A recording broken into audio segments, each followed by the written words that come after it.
circle if you would like to start. Hi, thank you so much for giving us the time today. I have, I'll say, a two-part question. So previously we first met in Jackson Heights and we were speaking to the population and we had a very good conversation, and right afterwards I made a bunch of posts about, you know, your education, your family, and it was so well received. I think over 7 million people from my followers, they all positive comments. There was no negative comment. So I think you've answered this, you know, many times, but I'll ask again for my followers. Please. You know, the younger generation, the old, all the generations, they are supporting you, they love your campaign.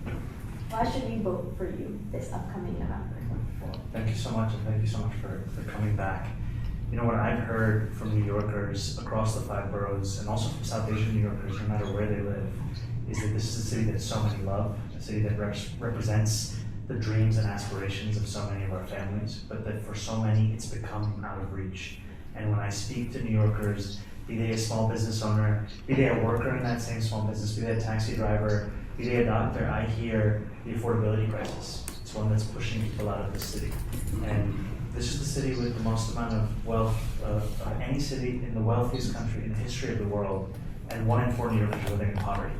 And when you look at a number of South Asian groups and ethnicities within our own city, those percentages of poverty are even higher, for Bangladeshis and Pakistanis especially.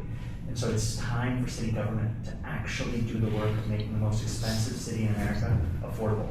That's going to be our focus. Thank you so much. Very I well. think there's a lot of talk right now about affordability, like you said, and there's a lot of talk about student loans. Yeah. And my last question for you for today is, do you have any plans to do anything for students? Because right now it's not affordable, especially for, you know, parents who show their income with their W-2 forms. There are others who don't show their income and they're able to get, you know, other benefits from the government. So any relief programs that you're thinking about implementing in the future maybe? Well, I think there are a number of things. The first is that Washington is starting to take exactly the wrong kind of steps with regards to student loan debt forgiveness. And what we're seeing is that burden is actually increasing for many New Yorkers and many Americans. And so one of the points that we have to respond on is to actually work with the state government on ensuring that we are increasing support for loan forgiveness and relief programs,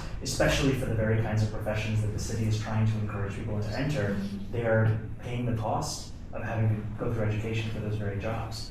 The second thing is, how do we ensure that we make public education as good as it can be, so that people are not forced to pay these kinds of costs in search of high quality education, be that K through 12, be that college and university, but also for childcare. Because I hear from so many that the debts they're facing, it's not just when a child turns 18 and goes to college, it's that they can't find $22,500 a year to pay for childcare when that child is 6 weeks or 4 years. And that's why a big part of what we're going to focus on is universal childcare.